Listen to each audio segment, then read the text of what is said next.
A very warm welcome to all of you. This is Akash Verma, and here we will discuss the question asked in test number 1 of Vision IS Test Series 2026. And this is the test number 6310. इससे पहले कि हम questions पर चलें, as usual एक line. Trust me, तुम्हारी थकान, तुम्हारा दर्द, तुम्हारी सारी शिकायतें सब एक ही लाइन से खत्म हो जाएंगी। Congratulations, you are selected. आज का फर्स्ट क्वेश्चन है क्वेश्चन नंबर 56। ये क्वेश्चन आर्टिकल 33 से रिलेटेड है। आर्टिकल 33 आर्म्ड फोर्सेस से रिलेटेड है, जैसा कि आप सभी को पता होगा। तो बेसिकली ये आर्टिकल जो है, आर्टिकल 33, ये पार्लियामेंट को एम्पावर करता है कि वो armed forces, paramilitary, intelligence forces और जो पुलिस फोर्सेस के मेंबर्स होते हैं, उनके फंडामेंटल राइट को रिस्ट्रिक्ट कर सकती है, उनको एब्रोगेट कर सकती है। ऐसा क्यों करती है पार्लियामेंट? तो उनमें डिसिप्लिन बनाए रखने के लिए, जिससे कि वे अपनी ड्यूटीज को बेहतर ढंग से डिस्चार्ज कर पाएँ। और यहाँ पर ये बात ध्यान रखने लायक है, तो जो एक्सप्रेशन है मेंबर ऑफ आर्म फोर्सेस, ये केवल कम्बैटेंट्स को ही इंक्लूड नहीं करता, इनके अलावा जो नॉन कम्बैटेंट्स हैं उनको भी इंक्लूड करता है। जैसे कि बार्बर्स हो गए, कारपेंटर्स हो गए, मैकेनिक्स हो गए, कुक्स, काउ किडर्स, बूट मेकर, टेलर्स, ये सब आर्म फोर्सेस के अंडर कवर किए जाते हैं। इतना ही नहीं, एक पॉइंट और आपको ध्यान में रखना चाहिए कि ये जो पावर है to make laws under article 33, ये केवल और केवल पार्लियामेंट को दी गई है। स्टेट लेजिस्लेचर को ये पावर नहीं दी गई है। और ऐसे कोई भी कानून जो पार्लियामेंट इस आर्टिकल 33 के अंदर बनाएगा, उसको आप कोर्ट में चैलेंज नहीं कर सकते हैं, इस ग्राउंड पर कि वो किसी फंडामेंटल राइट को ब्रीच कर रहे हैं, किसी फंडामेंटल राइट को वायलेट कर रहे हैं। तो पार्लियामेंट ने टाइम टू टाइम ऐसे एक्ट्स लाए जिसके थ्रू जो आर्म फोर्सेस के मेंबर्स थे, उनके जो फंडामेंटल राइट्स के एंजॉयमेंट को जो रिस्ट्रिक्ट कर रहे थे, एब्रोगेट कर रहे थे। ऐसा एक एक्ट आया, आर्मी एक्ट 1950 में। आर्मी एक्ट 1950 में, और नेवी एक्ट भी आया और आर्म फोर्सेस एक्ट। ये तीनों एक्ट जो थे ये 1950 में ही आए। इसके अलावा एक police forces restrictions of rights act भी है, जो कि 1966 में आया था। और इसमें एक पॉइंट और जानने लायक है कि अगर पार्लियामेंट चाहे तो by making a law enacted under article 33, ये क्या कर सकती है कि जो सुप्रीम कोर्ट, हाई कोर्ट की ज्यूरिसडिक्शन पावर है ना, उससे कोर्ट मार्शल को एक्सक्लूड कर सकती है, जहां तक फंडामेंटल राइट के इन्फोर्समेंट की बात है। मीन्स अगर पार्लियामेंट चाहे तो वो ये कह सकती है कि जो कोर्ट मार्शल्स के केसेस हैं, वो सुप्रीम कोर्ट और हाई कोर्ट के रिट्स ज्यूरिसडिक्शंस के पावर से बाहर होंगे, जहां तक फंडामेंटल राइट्स के इन्फोर्समेंट का सवाल है। तो आइए अब क्वेश्चंस पर चलते हैं। क्वेश्चन क्या कहता है? Consider the following statements regarding the applicability of fundamental rights to armed forces. First statement क्या है? Parliament can both restrict and abrogate the fundamental rights of the members of armed forces. या that's correct statement. The second statement is the expression member of armed forces only includes soldiers and exclude non-combatants employees of the armed forces. तो ये गलत है, क्योंकि हमने अभी बात की थी कि ये कम्बैटेंट्स और नॉन कम्बैटेंट, सोल्जर के साथ साथ जो नॉन कम्बैटेंट मेंबर्स हैं उनको भी इंक्लूड करता है। तो इस तरह से स्टेटमेंट 1 जो है करेक्ट हो जाती है और स्टेटमेंट 2 जो है वो इनकरेक्ट हो जाती है। So answer is option A. Next question is question number 57। ये क्वेश्चन स्टेट इंफॉर्मेशन कमिश्नर से रिलेटेड है। तो आप सभी को पता होगा कि राइट टू इन्फॉर्मेशन एक्ट आया था 2005। इसके बाद ही chief information commission came into existence. अच्छा, अभी के लिए जो चीफ इन्फॉर्मेशन कमिश्नर हैं, क्या उनका नाम आप लोगों को पता है? ये पूछा तो नहीं जाएगा, लेकिन जस्ट फॉर नॉलेज आप लोग याद रख लें कि राजकुमार गोयल साहब हैं। तो आइए कुछ इससे पहले बेसिक कर लेते हैं स्टेट इन्फॉर्मेशन कमिश्नर्स के बारे में। तो आप सभी को पता है इनको अपॉइंट कौन करता है? तो इनको अपॉइंट करता है गवर्नर। अपॉइंट करता है गवर्नर, अपॉइंट करता है एक कमेटी के रिकमेंडेशन के पर करता है। कमेटी में कौन कौन होता है? कमेटी में होता है प्राइम मिनिस्टर, जो कि हेड होता है, leader of opposition in Lok Sabha, leader of opposition in Lok Sabha, sorry, ये सेंट्रल इंफॉर्मेशन कमिश्नर्स के लिए होते हैं। कौन कौन होता है? पी, और उसको अपॉइंट कौन करेगा? प्रेसिडेंट करेगा, कमेटी के रिकमेंडेशन पर करेगा। कमेटी में कौन कौन होता है? पीएम होता है, leader of opposition in Lok Sabha होता है, और एक यूनियन कैबिनेट मिनिस्टर्स होता है। यूनियन कैबिनेट मिनिस्टर होता है जिसको पीएम अपॉइंट करता, पीएम नॉमिनेट करता है। पीएम नॉमिनेट करता है एक ऐसा मिनिस्टर होगा। सिमिलरली एट स्टेट लेवल पर जो स्टेट इंफॉर्मेशन कमिश्नर्स होंगे, स्टेट इंफॉर्मेशन जो कमिश्नर्स होते हैं, इनकी अपॉइंटमेंट कौन करता है? तो गवर्नर करता है। गवर्नर करता है, एक कमेटी की रिकमेंडेशन पर करता है। कमेटी में कौन कौन होता है? सीएम, जो कि इसको चेयर भी करता है, और सीएम के अलावा leader of opposition in legislative assembly, और जो थर्ड मेंबर होगा वो मिनिस्टर होगा जिसको सीएम अपॉइंट करेगा। मिनिस्टर होगा जिसको सीएम अपॉइंट करेगा। इसका कंपोजिशन देख लें तो एक तो स्टेट चीफ इंफॉर्मेशन कमिश्नर होता है, और मैक्सिमम 10 इंफॉर्मेशन कमिश्नर्स हो सकते हैं।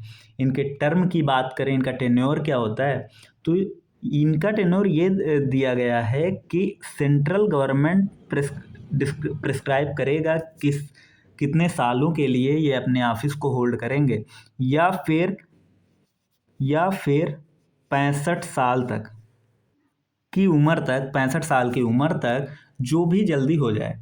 मीन्स या तो सेंट्रल गवर्नमेंट जो टर्म बताएगा वो 3 साल भी हो सकता है, 5 साल भी हो सकता है, या 65 साल की उम्र जो भी जल्दी हो जाए उस तब तक के लिए ये स्टेट इंफॉर्मेशन कमिश्नर बनकर रहेगा। इसको कौन रिव्यू करता है? तो गवर्नर रिव्यू करता है। ये रिजाइन भी कर सकते हैं। और एक बात जो याद रखने वाला लायक है कि ये रीअपॉइंटमेंट के लिए एलिजिबल नहीं होते हैं। ये स्टेटमेंट बार बार पूछी जाती है कि क्या वो रीअपॉइंटमेंट के लिए एलिजिबल होते हैं? तो वो रीअपॉइंटमेंट के लिए एलिजिबल नहीं होते हैं। अच्छा, इनकी सैलरी, अलावेंस और सर्विस कंडीशंस क्या क्या होती हैं? तो याद रखने लायक है कि जो स्टेट चीफ इंफॉर्मेशन कमिश्नर है उसको वो स्टेट जो चीफ इंफॉर्मेशन कमिश्नर है, स्टेट चीफ इंफॉर्मेशन कमिश्नर की सैलरी जो होगी वो इलेक्शन कमिश्नर्स के बराबर होगी, इलेक्शन कमिश्नर के बराबर होती है।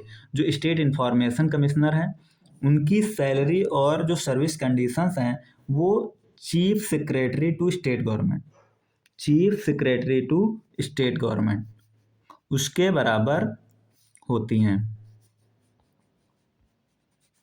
स्टेट गवर्नमेंट के चीफ सेक्रेटरी के बराबर होती हैं। स्टेट चीफ इंफॉर्मेशन कमिश्नर की सैलरी जो और रिम्यूनरेशन जो मिलते हैं वो इलेक्शन कमिश्नर्स के होते हैं। ये भी सेंट्रल गवर्नमेंट ने ही डिसाइड करा है कि इनकी सैलरी इनके बराबर होगी और इनकी सैलरी इनके बराबर होगी, क्योंकि ये जिम्मेदारी सेंट्रल गवर्नमेंट को ही दी गई थी कि सैलरी और सर्विस कंडीशन जो होंगी, सैलरी या अलावेंस टर्म जो होगा वो सेंट्रल गवर्नमेंट ही डिसाइड करेगा। आइए क्वेश्चन पर चलते हैं। दे can hold office for a term of 5 year, गलत हो जाता है। हालांकि जो सॉल्यूशन दिया गया विजन IAS टेस्ट सीरीज में कि उसमें ये स्टेटमेंट को उन्होंने करेक्ट माना है, लेकिन ये स्टेटमेंट गलत इसलिए हो जाती है। They can hold office for a term prescribed by the central government or until they attain the age of 65। So this is correct, this is incorrect, this is incorrect. The salaries and allowance payable to and other terms and conditions of service of state information commission shall be same as that of high court judge। नहीं, ये गलत हो जा रहा है, क्योंकि अभी service condition, salary और अलाउंस के बारे में हमने देखा कि जो स्टेट चीफ इंफॉर्मेशन कमिश्नर है उसका इलेक्शन कमिश्नर के बराबर होता है, और जो स्टेट इंफॉर्मेशन कमिश्नर का chief secretary to state government के बराबर होता है। इनको रिमूवल के लेके थोड़ा और बात कर लेते हैं। कौन रिमूव करता है? गवर्नर रिमूव करता है। कुछ सर्कमस्टेंसेस हैं कि जिनमें ये रिमूव किया जा सकता है। फर्स्ट है कि अगर ये इंसॉल्वेंट हो गया, दिवालिया हो गया, तब इसको रिमूव किया, इसके ऑफिस से हटाया जा सकता है। दूसरा, अगर वो किसी ऐसे मुद्दे में दोषी पाया जाता है which involves a moral turpitude, तब भी वो हटाया, अपने पोस्ट से हटाया जा सकता है। अगर वो अपने टर्म ऑफ ऑफिस के टाइम पे अगर किसी पेड एम्प्लॉयमेंट में लिप्त पाया जाता है तब भी उसको हटाया जा सकता है। अगर वो अनफिट पाया जाता है due to infirmity of mind और बॉडी, तब भी उसको ऑफिस से हटाया जा सकता है। और अगर वो इंटरेस्ट दिखाता है किसी ऐसी चीज़ में कि जो उसके पब्लिक ड्यूटीज़ के अगेंस्ट हैं, तब भी उसको रिमूव किया जा सकता है। पहला, दिवालिया अगर घोषित हो जाए। दूसरा, कि अगर वो अनफिट घोषित हो जाए due to infirmity of mind और बॉडी, किसी पेड एम्प्लॉयमेंट में आ जाए, या फिर कोई ऐसा इंटरेस्ट, फाइनेंशियल इंटरेस्ट मिल जाए जो पब्लिक ड्यूटीज़ के अगेंस्ट हो, या फिर सज़ा मिले किसी ऐसे दोस्त की जिसमें मोरल टर्पिट्यूड इन्वॉल्व हो। इन केसेस में गवर्नर इनको हटा सकता है। इसके अलावा दो और रीजन हो सकते हैं, प्रूव्ड मिसबिहेवियर और इनकैपेसिटी का। प्रूव्ड मिसबिहेवियर और इनकैपेसिटी का, लेकिन इन केस में क्या होता है, गवर्नर हटाएगा लेकिन मामला सुप्रीम कोर्ट के पास भी जाता है। सुप्रीम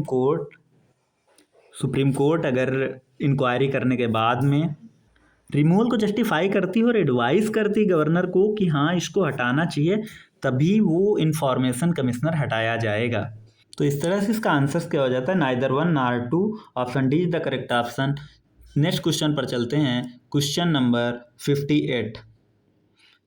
58 CVC से रिलेटेड है, central vigilance commission.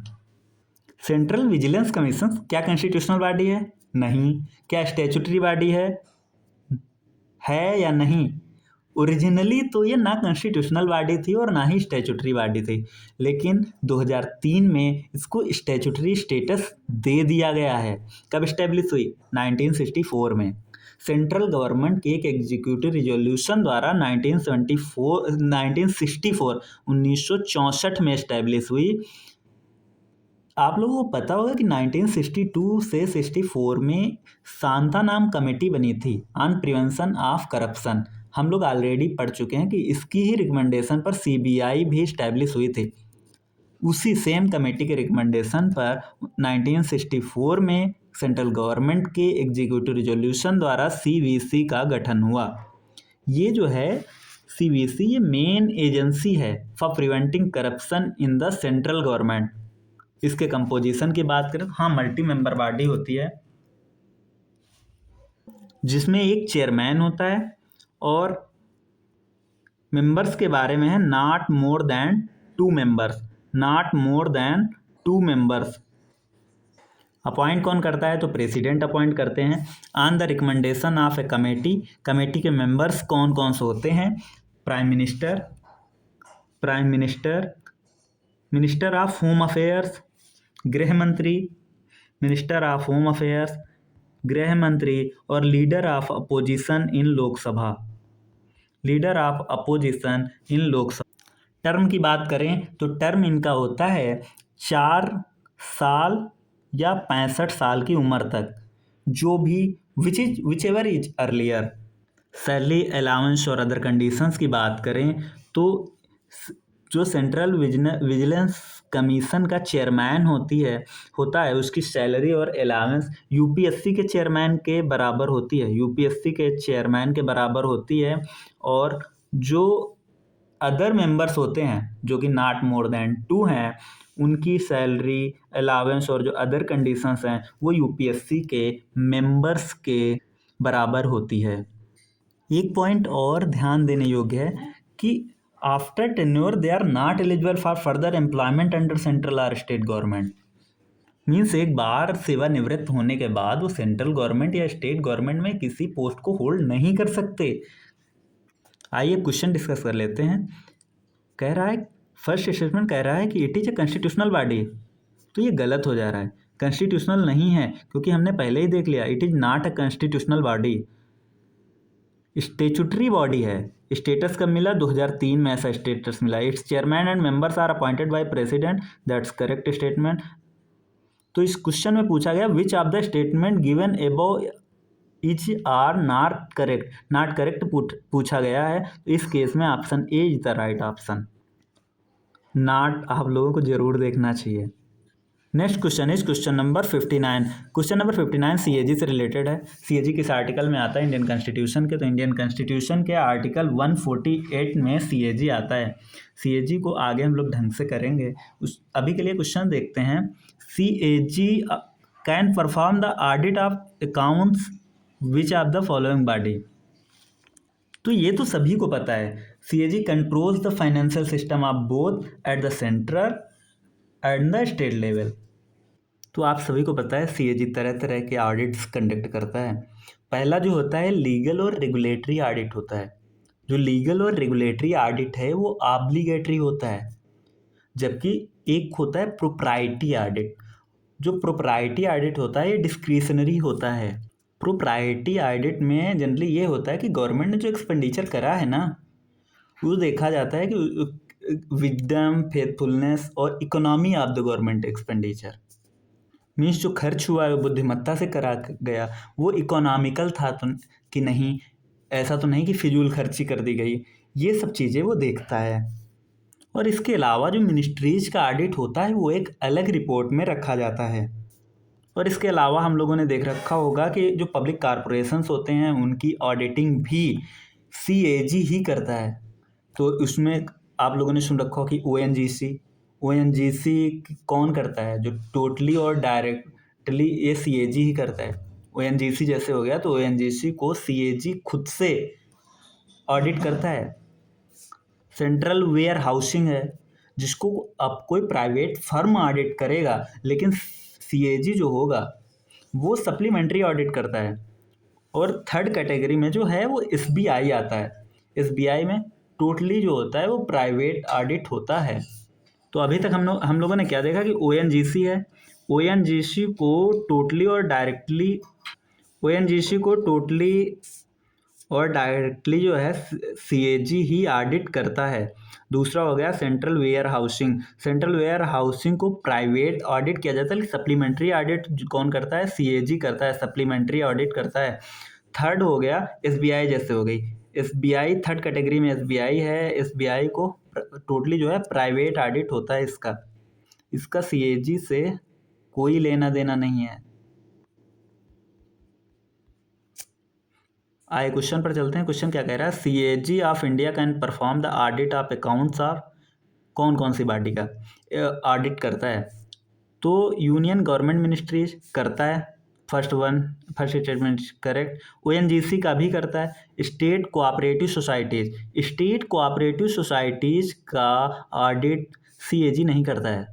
State legislature चाहे तो प्रोविजंस ये बना सकती है कि कोई एक बॉडी या फिर कोई और स्टेट कोऑपरेटिव सोसाइटीज़ का ऑडिट करेगा, लेकिन ये जिम्मेदारी सीएजी के पास नहीं है। तो ये गलत हो जाता है। So option 1 is correct, option 2 is correct. Correct answer is option B. Next question, question number 60। Question number 60 Supreme Court और हाई कोर्ट की रिट ज्यूरिसडिक्शन से रिलेटेड है। तो ये तो इजी क्वेश्चन है, आइए देख ही लेते हैं स्टेटमेंट के through. Supreme Court can issue writs only for the enforcement of fundamental rights, whereas High court can issue writs not only for the enforcement of fundamental rights but also for any other purpose. तो ये हम लोगों ने देख ही रखा है कि high court के जो रिट ज्यूरिसडिक्शंस होता है वो वाइडर होता है in comparison to supreme Court. क्यों? क्योंकि सुप्रीम कोर्ट केवल फंडामेंटल राइट के इन्फोर्समेंट के लिए ही रिट जारी करता है, लेकिन जो हाई कोर्ट है वो फंडामेंटल राइट्स के इन्फोर्समेंट के लिए तो रिट जारी करेगा। इसके अलावा अन्य किसी भी पर्पज के लिए वो रिट जारी कर सकता है। तो हाई कोर्ट की जो रिट ज्यूरिडिक्शन है वो वाइडर है, वो ज़्यादा है in comparison to supreme court. First statement is the correct statement. Second statement में क्या कहा गया है, supreme court and high court can issue writs against a person और government throughout the territory of India. तो ये वाली statement आप समझेंगे, सुप्रीम कोर्ट जो है वो through out the territory of India writ issue कर सकती है, लेकिन जो स्टेट हाई कोर्ट है वो रिस्पेक्टिव स्टेट की टेरिटरी में ही रिट इश्यू करेगा। मीन्स उसका जो ज्यूरिसडिक्शन है, रिट ज्यूरिसडिक्शन है, वो केवल और केवल स्टेट की टेरिटरी तक है। मीन्स अगर मान लिया जाए कि यूपी में अगर इलाहाबाद हाई कोर्ट को रिट इश्यू करना है तो वो केवल और केवल यूपी की टेरिटरी में ही, यूपी के बंदे के लिए ही रिट इश्यू कर सकती है। ऐसा नहीं कर्नाटका के किसी बंदे के लिए रिट ज्यूरिसडिक्शन पावर का इस्तेमाल करे। तो यहाँ पर अगर एक स्टेटमेंट ये बन जाए कि territorial writ jurisdiction supreme court का ज़्यादा है इन कंपैरिजन तो हाई कोर्ट, तो ये सही हो जाएगा। और इन जनरली रिट ज्यूरिसडिक्शन किसका वाइडर है, तो हाई कोर्ट का वाइडर है। सेकंड स्टेटमेंट इनकरेक्ट स्टेटमेंट हो जाती है। अगर यहीं से देखें तो आंसर तो हम लोगों का आ गया है। सेकंड स्टेटमेंट अगर इनकरेक्ट है तो आप लोग एलिमिनेट कर दीजिए। आप the correct answer is option C.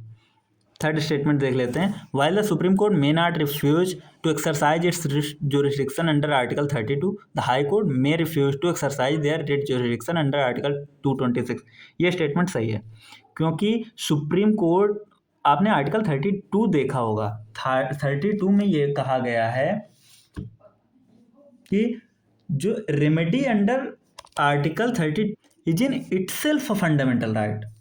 Means article 32 खुद में एक फंडामेंटल राइट है, तो सुप्रीम कोर्ट मना नहीं कर सकती है to exercise its writ jurisdiction. लेकिन आर्टिकल 226 वो डिस्क्रिशनरी है, हाई कोर्ट चाहे तो वो मना कर सकती है to exercise its writ jurisdiction. तो ये आंसर अपना क्लियर हो गया। ये नेक्स्ट क्वेश्चन पर चलते हैं। Question number 61 constitutional amendment bill से रिलेटेड है। तो इसमें बेसिकली ये पूछा गया है कि एक अप्लाइड क्वेश्चन है। इसमें बेसिकली ये पूछा गया कॉन्स्टिट्यूशनल अमेंडमेंट बिल के लिए किस मेजोरिटी की ज़रूरत होती है। तो क्वेश्चन पर आते हैं। On a particular day 300 members are present in Lok Sabha at the time of voting. In this scenario a constitutional amendment bill under article 368 of the constitution. तो कह रहा है कि लोकसभा में 300 मेंबर प्रेजेंट हैं और एक कॉन्स्टिट्यूशनल अमेंडमेंट बिल पास कराना है अंडर आर्टिकल 368। तो उसके लिए पहला ऑप्शन ये दिया है, can be passed with the support of only 200 member. तो आपको पता होगा कि अगर कॉन्स्टिट्यूशनल अमेंडमेंट बिल पास कराना है तो हमें 2/3 मेजोरिटी चाहिए, 2/3 majority of members present and voting.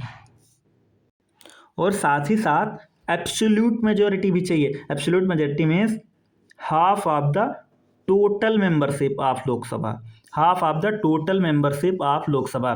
तो पहले कितनी थी, 552, लेकिन 2 एंग्लो इंडियन वाला अभी हट गया है। तो अभी के लिए लोकसभा की जो मैक्सिमम स्ट्रेंथ वो है वो कितनी है, 550। 550 के अकॉर्डिंग अगर निकालें तो 275 इन एनी सिचुएशन। 275 मेंबर्स से तो ज़्यादा होने ही चाहिए। इसके अलावा 2/3 members of present and voting, 2/3 members of present and voting.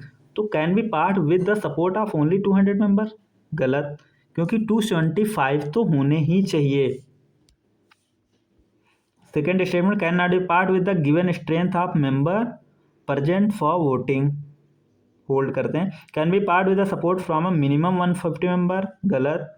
Can not be passed without the support of at least 276 member, that's the correct statement.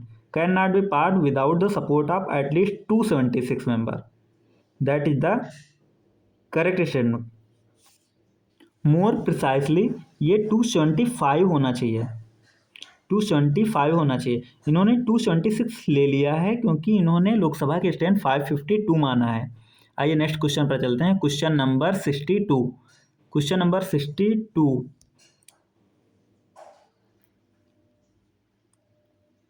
National green hydrogen mission से related है। तो नेशनल ग्रीन हाइड्रोजन मिशन कब आया existence में? तो ये 2023 में launch किया गया था। किस मिनिस्ट्री के अंदर है? Ministry of new and renewable energy. इसका ऑब्जेक्टिव क्या था कि ग्रीन हाइड्रोजन के मामले में इंडिया को जो है ग्लोबल हब बना देना है।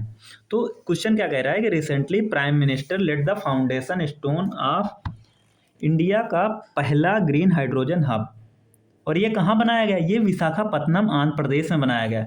इस कॉन्टेक्स्ट में बताना है कि जो नेशनल ग्रीन हाइड्रोजन मिशन है, the mission is implemented by the ministry of new and renewable energy. सही है।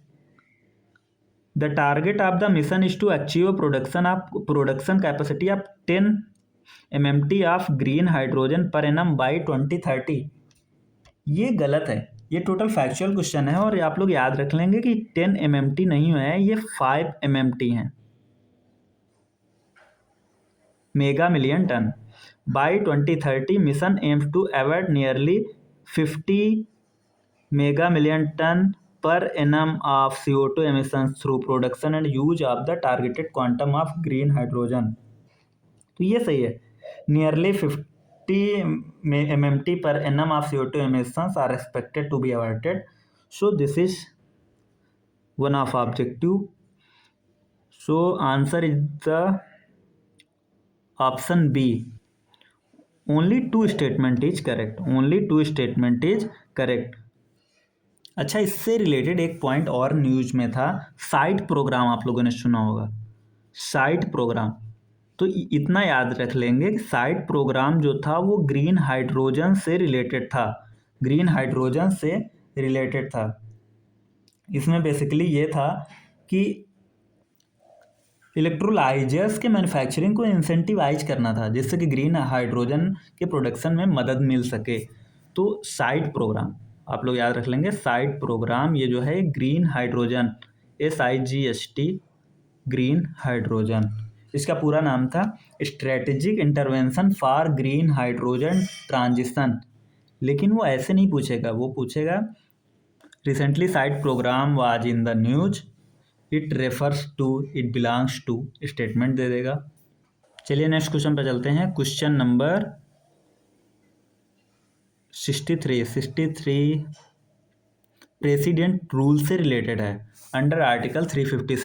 तो बेसिकली सभी को पता है कि आर्टिकल 356 में ये है कि अगर कोई स्टेट है जो कॉन्स्टिट्यूशन के अकॉर्डिंग काम नहीं कर रही है तो प्रेसिडेंट रूल लगा सकता है।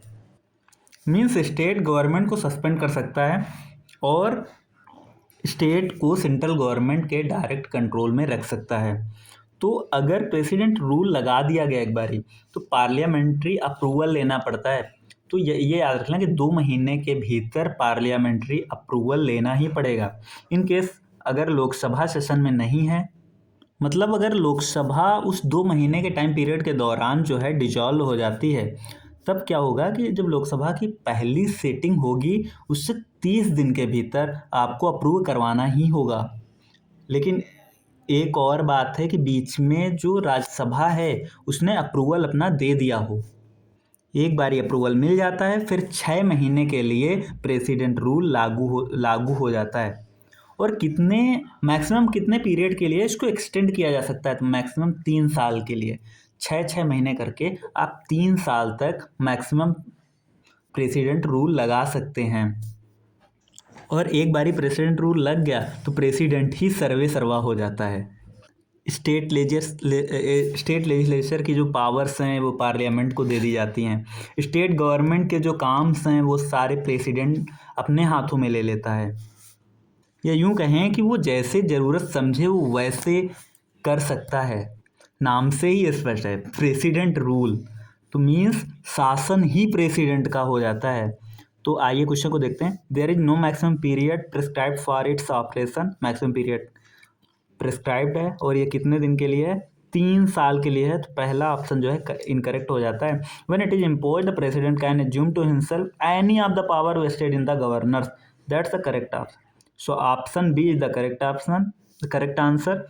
सो नेक्स्ट क्वेश्चन, क्वेश्चन नंबर 64। 64 जो क्वेश्चन है वो इंडियन पॉलिटी और ब्रिटिश पॉलिटी के बीच डिफरेंस की बात करता है।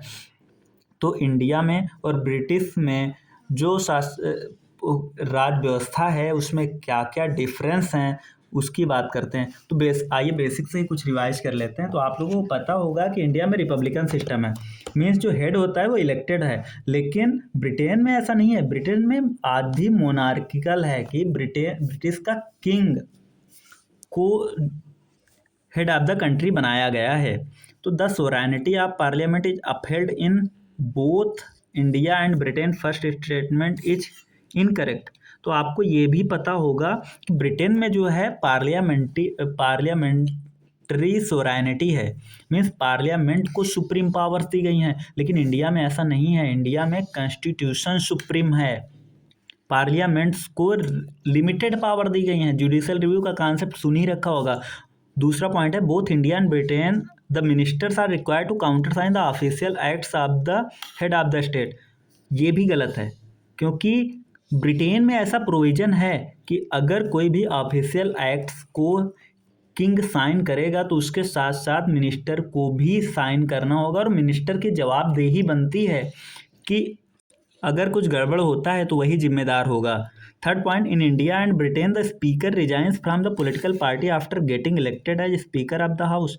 ये भी गलत है, क्योंकि ब्रिटेन में ये प्रोविज़न है कि अगर स्पीकर किसी पॉलिटिकल पार्टी का अगर चुना जाता है तो वो अपनी पॉलिटिकल पार्टी से इस्तीफा दे देता है।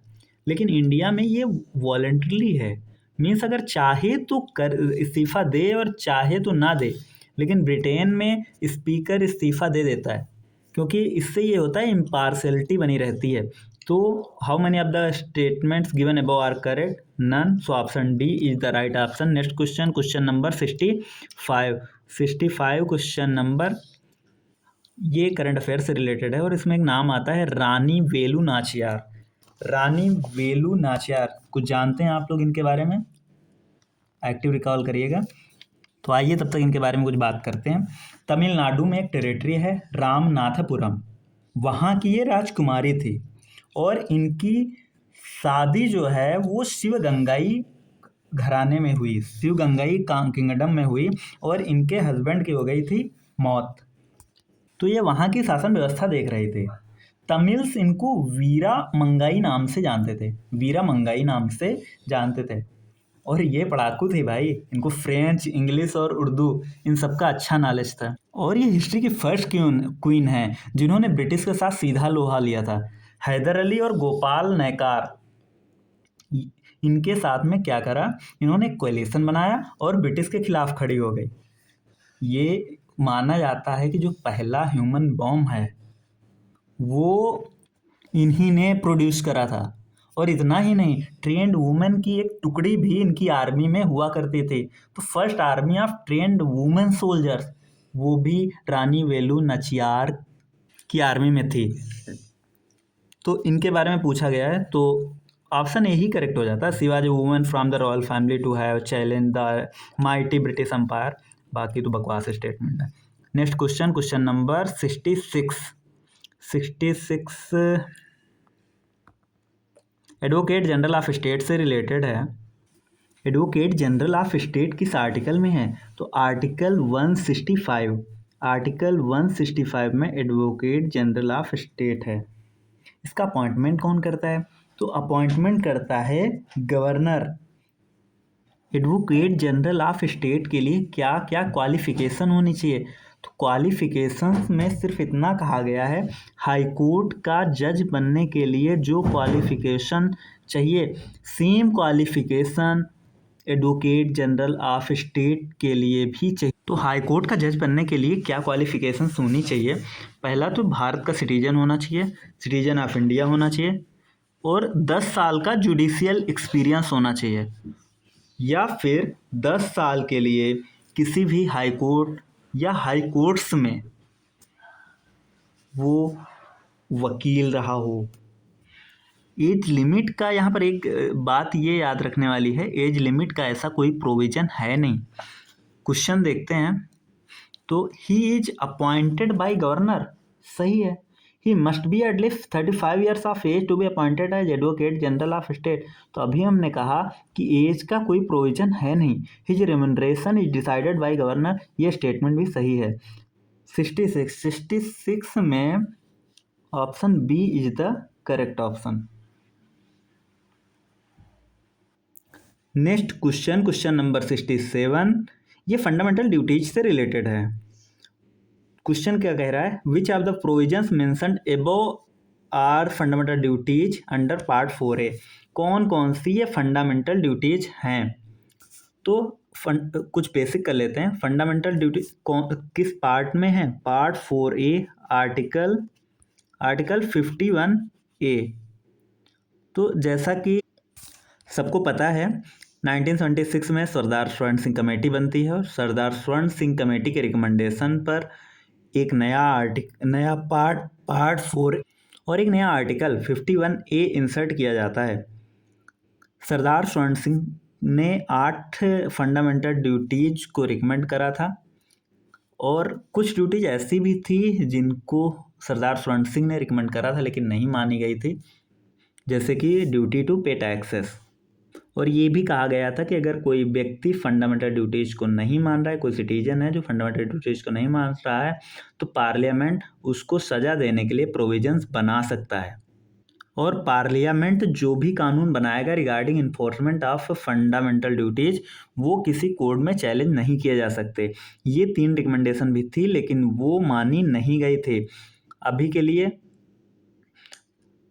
कुल 11 फंडामेंटल ड्यूटीज हैं, जिनमें से 10 fundamental duties 42nd constitutional amendment act से आई। लास्ट 11th नंबर की जो फंडामेंटल ड्यूटीज है वो 86 से आई। इसमें क्या था कि एजुकेशन दिया जाना है 6 से 14 साल के बच्चों के लिए, एजुकेशन की अपॉर्चुनिटी प्रोवाइड कराना भी सिटीजन की ड्यूटी। तो आइए सभी फंडामेंटल ड्यूटीज को रिवाइज कर लेते हैं। पहला क्या था कि अबाइड बाय कॉन्स्टिट्यूशन और नेशनल फ्लैग, एंथम, इन सबको रिस्पेक्ट करना है। दूसरा क्या था कि जो नोबल आइडियल्स हैं उन महान व्यक्तियों के जिन्होंने हमारे स्वतंत्रता संग्राम में भाग लिया या फिर देश को बनाने में महत्वपूर्ण भूमिका निभाई, उनको चेरिश करना है। तीसरा, देश की यूनिटी, इंटीग्रिटी और सोवरेनिटी को बना के रखना है। चौथा क्या हो सकता है, कॉमन ब्रदरहुड को बनाए रखना है, हारमोनी को बनाए रखना है, और वो प्रैक्टिसेस को छोड़ देना है जो डेरोगेटरी टू वुमेन है। देश को डिफेंड करना है, और जब बुलाया जाए तो सर्विस रेंडर करना है। नेचुरल एनवायरनमेंट को प्रोटेक्ट करना है, जिसमें रिवर्स, लेक्स और वाइल्ड लाइफ ये सारे इंक्लूड हों। फॉरेस्ट, ये करना है कि हिंसा ना भड़के, और पब्लिक प्रॉपर्टी को सेफगार्ड करना है। साइंटिफिक टेम्पर को बढ़ाना है, और हर एक क्षेत्र में एक्सीलेंस के लिए प्रयासरत रहना है। 11th फंडामेंटल ड्यूटीज थी कि 6 से 14 साल के बच्चों के लिए एजुकेशन की अपॉर्चुनिटी प्रोवाइड करना है। फर्स्ट क्या है, abide by constitution, national flag, national anthem, इन सबको रिस्पेक्ट करना है। सेकंड क्या है, to cherish the noble ideals. Third क्या है, यूनिटी, इंटीग्रिटी और सोवरेनिटी को बनाए रखना है। चौथा क्या हो सकता है कि कॉमन ब्रदरहुड को बनाए रखना है, हारमोनी को बनाए रखना है, और प्रैक्टिसेस को छोड़ देना है जो डेरोगेटरी टू वुमेन है। देश को डिफेंड करना है, और जब भी बुलाया जाए तब नेशनल सर्विस देने के लिए, देश की सेवा के लिए तत्पर रहना है। नेचुरल एनवायरनमेंट को प्रोटेक्ट करना है, इसमें फॉरेस्ट, लेक, रिवर्स ये सब आ जाएंगे। और हर एक क्षेत्र में एक्सीलेंस के लिए प्रयासरत रहना है। साइंटिफिक टेम्पर को बढ़ाना है, डेवलप करना है। वायलेंस को छोड़ देना है, और पब्लिक प्रॉपर्टी को सेफगार्ड करना है। 11 86 कॉन्स्टिट्यूशनल अमेंडमेंट एक्ट के थ्रू आई और इसमें ये करना था कि 6 से 14 साल के बच्चों के लिए एजुकेशन की अपॉर्चुनिटीज प्रोवाइड कराना है। एक छूट जा रहा है कोई भाई, एक छूट जा रही है, याद करिएगा। हाँ, देश के कंपोजिट कल्चर और रिच हेरिटेज को वैल्यू करना है और प्रिजर्व करना है। तो देखते हैं इसमें कौन कौन सी मेंशंस हैं। To abide by constitution and respect its ideal and institution, correct. To protect and improve the rivers and wildlife, correct. To promote equal justice and welfare of the people, ये गलत है, क्योंकि to promote equal justice and free legal aid to poor ये 39A था, और welfare of the people ये 38 से related है। तो ये DPSP हैं, ये जो है ये DPSP हैं। तो अभी के लिए जो correct answer is option B. Next question, question number 68 again fundamental duties से रिलेटेड है। ये तो इजी क्वेश्चन है। कह रहा है कि fundamental duties in the Indian constitution are inspired by the erstwhile USSR constitution, that's correct. Fundamental duties कहाँ से ली गई हैं? तो USSR से ली गई हैं। Enjoyment of right is dependent on the fulfilment of duty, ऐसा नहीं है, ऐसा नहीं है, क्योंकि ये दोनों चीज़ें जो हैं अलग अलग हैं। क्योंकि हमारे यहाँ पता है फंडामेंटल ड्यूटीज जो हैं वो नॉन जस्टिसिएबल हैं, मीन्स आप उस व्यक्ति को सज़ा नहीं दे सकते जो किसी फंडामेंटल ड्यूटीज को नहीं मान रहा है। हालांकि पार्लियामेंट चाहे तो कानून बना सकती है, लेकिन ऐसा कोई कानून है नहीं अभी के लिए। तो 68 में correct option is option A is the correct option, क्योंकि सेकंड स्टेटमेंट गलत है, फर्स्ट स्टेटमेंट सही है, और फर्स्ट स्टेटमेंट सही है, सेकंड स्टेटमेंट गलत है। Answer is answer A. Next question, question number 69 question, which constitutional amendment introduced by the provision that the president is bound by the aid and advice of the council of minister? किस amendment में ये कहा गया कि president bound है council of minister की add और advice से? तो हम लोगों ने सुन रखा होगा आर्टिकल 74। आर्टिकल 74 में ये है कि काउंसिल ऑफ मिनिस्टर एड और एडवाइस करेगा प्रेसिडेंट को, लेकिन ये हमेशा से अस्पष्ट रहा है कि ये जो एड और एडवाइस है ये बाइंडिंग है या नहीं है। तो 42nd कॉन्स्टिट्यूशनल अमेंडमेंट एक्ट, जब 42nd कॉन्स्टिट्यूशनल अमेंडमेंट एक्ट आया तो ये कहा गया कि ये जो एड और एडवाइस है ये बाइंडिंग है, ये एड और एडवाइस बाइंडिंग है। लेकिन 44 जो कॉन्स्टिट्यूशनल अमेंडमेंट एक्ट था उसमें ये एक प्रोविजन और जोड़ दिया गया कि प्रेसिडेंट को जो काउंसिल ऑफ मिनिस्टर एड और एडवाइस करेगी वो बाइंडिंग है, लेकिन अगर प्रेसिडेंट को वो चीज़ अच्छी नहीं लगती तो वो रिकन्सिडरेशन के लिए एक बार एडवाइस ले सकता है। मीन्स वो रिकन्सिडरेशन के लिए काउंसिल ऑफ मिनिस्टर को दे सकता है। काउंसिल ऑफ मिनिस्टर चाहे तो माने चाहे तो ना माने, अगर वो दोबारा प्रेसिडेंट को भेजती है तो प्रेसिडेंट को ऐसा करना ही पड़ेगा। तो किस एक्ट के थ्रू ये कहा गया प्रेसिडेंट बाउंड है? 42nd कॉन्स्टिट्यूशनल अमेंडमेंट एक्ट के थ्रू कहा गया प्रेसिडेंट बाउंड है। 69 आप correct option is option B. Next question, question number 70 question number 70 again easy question. The parliament can amend the secular character of the constitution?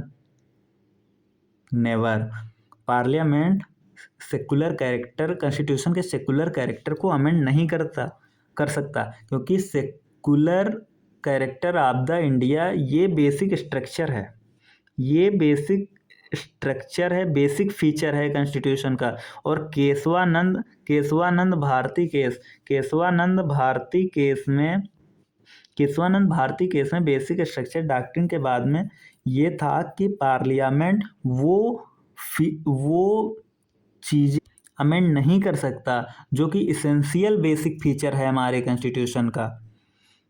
तो ये statement हो जाती है गलत। Second statement, only the parliament can decide whether any matter forms a part of basic structure of the constitution, ये भी गलत है, क्योंकि ये जुडिशरी सुप्रीम कोर्ट ने टाइम टू टाइम ये बताया है कि ये फीचर्स ऐसे हैं जो कि हमारी बेसिक स्ट्रक्चर बेसिक स्ट्रक्चर हैं कॉन्स्टिट्यूशन के, इनमें क्या क्या आ सकता है। एक तो यह है सेपरेशन ऑफ पावर है, रूल ऑफ लॉ, कुछ एग्जांपल देख ले रहे हैं। सेपरेशन ऑफ पावर है, रूल ऑफ लॉ है, harmony and balance between fundamental rights and DPSP, secularism है, सोशलिज्म है, सेक्युलरिज्म है, जुडिशियल रिव्यू है, वगैरह वगैरह। Next question, question number 71 attorney general से रिलेटेड है। Article 76 of the Indian constitution provide for the office of attorney general of India. सबको पता है, ये तो सबको ही पता है। Article 76 of the Indian constitution provide for the office of attorney general of India, that's correct. The solicitor general of India is not debarred from private legal practices, तो ये भी करेक्ट है, लेकिन हाँ उस पर कुछ लिमिटेशंस जरूर लगाई जाती हैं। सोलिसिटर जनरल को प्राइवेट लीगल प्रैक्टिस करने से मना नहीं किया गया है, लेकिन उस पर कुछ रिस्ट्रिक्शंस हैं। वो क्या क्या रिस्ट्रिक्शंस हैं, आइए ब्रीफली में देख लेते हैं। कि अगर जो सोलिसिटर जनरल ऑफ इंडिया है वो एडवाइस या फिर ब्रीफ होल्ड नहीं करेगा गवर्नमेंट ऑफ इंडिया के खिलाफ, वो गवर्नमेंट ऑफ इंडिया के खिलाफ किसी को कोई एडवाइस नहीं देगा, वो किसी क्रिमिनल प्रोसिक्यूशन में किसी एक्यूज को डिफेंड नहीं करेगा जब तक कि वो गवर्नमेंट ऑफ इंडिया की प्रायर परमिशन नहीं ले लेता। वो किसी कंपनी कारपोरेशंस का डायरेक्टर अपॉइंट नहीं किया जा सकता बिना गवर्नमेंट ऑफ इंडिया की परमिशन लिए। वो किसी ऐसे केस को अपने हाथ में नहीं ले सकता जिसमें government of India second party हो। तो ये कुछ लिमिटेशंस हैं, इनको आप लोग ध्यान में रख लेंगे। हालांकि इसका जो राइट ऑप्शन है, option number C is the correct option answer. Next question is question number 72। ये annual ground water quality report से रिलेटेड है। इस रिपोर्ट को किसने रिलीज किया? मिनिस्ट्री ऑफ जल शक्ति ने रिलीज किया है। पहली बार हुआ है कि रिपोर्ट ने स्टैंडर्ड ऑपरेटिंग प्रोसीजर इंट्रोड्यूस किया है। इंडिया जो है लार्जेस्ट ग्राउंड वाटर इंडिया में जो ग्राउंड वाटर का यूज होता है वो सबसे ज़्यादा होता है। वर्ल्ड का लगभग 25% ग्राउंड वाटर इंडिया में यूज होता है। और ये भी कुछ डेटा है कि 87 मोर देन 85% वो एग्रीकल्चर में यूज हो रहा है। डोमेस्टिक सेक्टर में केवल और केवल 11% यूज हो रहा है। तो ये क्वेश्चन क्या कह रहा है, recently annual ground water quality report जो 2024 की है मिनिस्ट्री ऑफ जल शक्ति, आप मिनिस्ट्री भी याद कर लें। ये जो रिपोर्ट है कौन रिलीज करता है? मिनिस्ट्री ऑफ जल शक्ति रिलीज करती है। कंसीडर द फॉलोइंग, आर्सेनिक दिया गया, यूरेनियम दिया गया, फ्लोराइड दिया गया, nitride. How many of the above mentioned are ground water contamination? जी क्वेश्चन है, सभी को पता है भाई। आर्सेनिक तो होता ही है, फ्लोराइड भी होता है, नाइट्राइड भी होता है और यूरेनियम भी होता है। Means all four are ground water contaminants. Next question, question number 73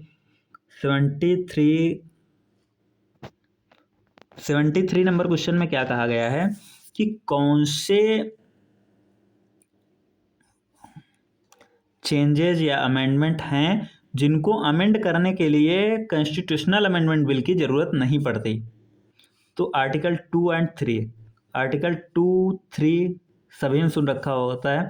article 4 में ही कहा गया है कि आर्टिकल 2 और आर्टिकल 3 को चेंज करने के लिए कॉन्स्टिट्यूशनल अमेंडमेंट बिल की ज़रूरत नहीं पड़ती है। और amendment to the 5th schedule of the Indian constitution, 5th schedule होता क्या है?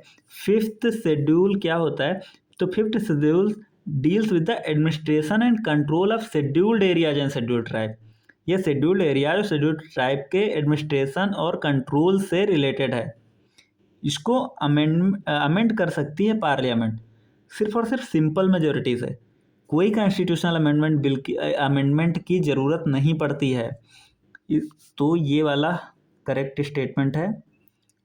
First statement is the correct statement. Altering the boundary of state अभी बात हो चुकी, करेक्ट है। Introduction of a new fundamental duty, तो हम लोग ने पढ़ा है कि 86 कॉन्स्टिट्यूशनल अमेंडमेंट एक्ट से एक ड्यूटी ऐड हुई थी कि 6 से 14 साल के बच्चों के लिए एजुकेशन की अपॉर्चुनिटी प्रोवाइड करना है, तो इसके लिए कॉन्स्टिट्यूशन को अमेंड करना पड़ा था। तो मीन्स ये तो नहीं हो सकती।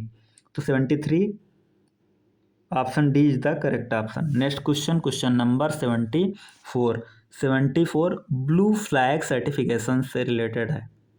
भाई अगेन बहुत इजी क्वेश्चन है। ब्लू फ्लैग सर्टिफिकेशन किससे, बीचेज और मराइन्स को दिया जाता है उनकी साफ सफाई के बेसिस पे। अगेन बहुत इजी क्वेश्चन। और ये सर्टिफिकेशन चार क्राइटेरिया पे दिया जाता है। पहला जो है वो है वाटर क्वालिटी देखी जाती है, वाटर क्वालिटी देखी जाती है। ये देखा जाता है कि एनवायरनमेंट का मैनेजमेंट कैसे हो रखा है, एनवायरनमेंट का मैनेजमेंट कैसे हो रखा है। सेफ्टी और सर्विसेज इसको कंसीडर किया जाता है। साथ साथ में एनवायरमेंटल एजुकेशन और इंफॉर्मेशन की बात की जाती है। तो ये 4 पैरामीटर्स हैं जिनको देख के ये सर्टिफिकेशन दिया जाता है।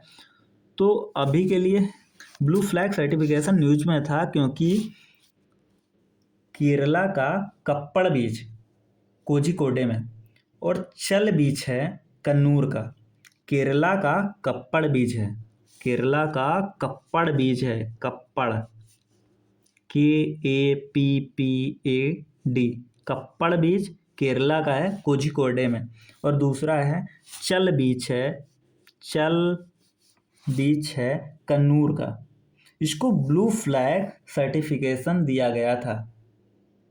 कप्पड़ बीच कहाँ है, कोझिकोडे में। चल बीच कहाँ है, कन्नूर में। ये दोनों कहाँ हैं, केरला के। तो केरला के 2 बीच कप्पड़ और चल को ब्लू फ्लैग सर्टिफिकेशन दिया गया था, इसलिए न्यूज में आ गया था। ब्लू फ्लैग सर्टिफिकेशन किसके लिए दिया जाता है, बीचेज और मरीन्स के लिए दिया जाता है। वहाँ पे साफ सफाई को देख के किया जाता है। 4 पैरामीटर्स होते हैं जिनके बेसिस पे ये तय किया जाता है कि किसको दिया जाना है, किसको नहीं दिया जाना है। उन 4 पैरामीटर्स में एनवायरनमेंट का एजुकेशन और इंफॉर्मेशन आता है। सेकेंड, वाटर क्वालिटी को देखा जाता है। थर्ड, एनवायरनमेंट मैनेजमेंट को देखा जाता है। फोर्थ, सेफ्टी और स्टैंडर्ड्स को देखा जाता है। Next question, question number 75 basic structure doctrine से रिलेटेड है। किसको किसको बेसिक स्ट्रक्चर डॉक्ट्रिन कहा जा सकता है, तो अभी हम लोगों ने रिवाइज करा था। सुप्रीमेसी ऑफ द कॉन्स्टिट्यूशन है basic structure doctrine, separation of power है, जुडिशियल रिव्यू है। Option D is the correct answer. Next question, question number 76। तो ये question compressed air storage project से रिलेटेड है। तो कंप्रेस्ड एयर स्टोरेज होता क्या है, कंप्रेस्ड एयर स्टोरेज क्या होता है, मतलब इसमें ये टेक्नोलॉजी है जिसमें क्या होता है, एक्सेस एनर्जी जो होता है, एक्सेस एनर्जी को कंप्रेस एयर के फॉर्म में अंडरग्राउंड स्टोर कर लिया जाता है और जब ज़रूरत पड़ती है तब उसका इस्तेमाल कर लिया जाता है। तो ऐसा हुआ कि विश्व में पहली बारी 300 मेगावाट का compressed air storage project demonstrate किया गया है। और ये 300 मेगावाट का है। कितना है, 300 मेगावाट का। और ये वर्ल्ड का लार्जेस्ट है। किस देश ने किया है, चाइना ने। नाम से ही क्लियर है, नेंगचू 1 किस देश ने किया है, चाइना ने। Next question, question number 77 financial emergency से रिलेटेड है। Under article 360 of the constitution the power to proclaim financial emergency is vested under. कितना इजी क्वेश्चन है। फाइनेंशियल इमरजेंसी को कौन प्रोक्लेम करता है, प्रेसिडेंट करता है। फाइनेंशियल इमरजेंसी को कौन प्रोक्लेम करता है, प्रेसिडेंट करता है। आर्टिकल 360 क्या कहता है कि जब भी प्रेसिडेंट को लगे कि देश की फाइनेंशियल स्टेबिलिटी को या क्रेडिट अवेलेबिलिटी को खतरा है, वो फाइनेंशियल इमरजेंसी लगा सकता है। तो इसका जो सेटिस्फैक्शन है प्रेसिडेंट खुद में सेटिस्फाई होना चाहिए। तो प्रेसिडेंट की जो सेटिस्फैक्शन है, ये जुडिशियल रिव्यू इस पर जुडिशियल रिव्यू किया जा सकता है या नहीं किया जा सकता है। 38th कॉन्स्टिट्यूशनल अमेंडमेंट एक्ट आया था 38th कॉन्स्टिट्यूशनल अमेंडमेंट एक्ट आया था 1975 में। तो उसमें ये कहा था कि प्रेसिडेंट की सेटिस्फैक्शन है, ये फाइनल है और कंक्लूसिव है रिगार्डिंग फाइनेंशियल इमरजेंसी। इसको किसी भी कोर्ट में चैलेंज नहीं किया जा सकता, लेकिन बाद में 44th कॉन्स्टिट्यूशनल अमेंडमेंट एक्ट से इसको रिवर्स कर दिया गया और ये कहा गया कि जो प्रेसिडेंट्स की सेटिस्फैक्शन है ये भी अंडर जुडिशियल रिव्यू है। एक बार फाइनेंशियल इमरजेंसी अगर लगा दी जाए तो कितने समय के लिए वैलिड रहती है?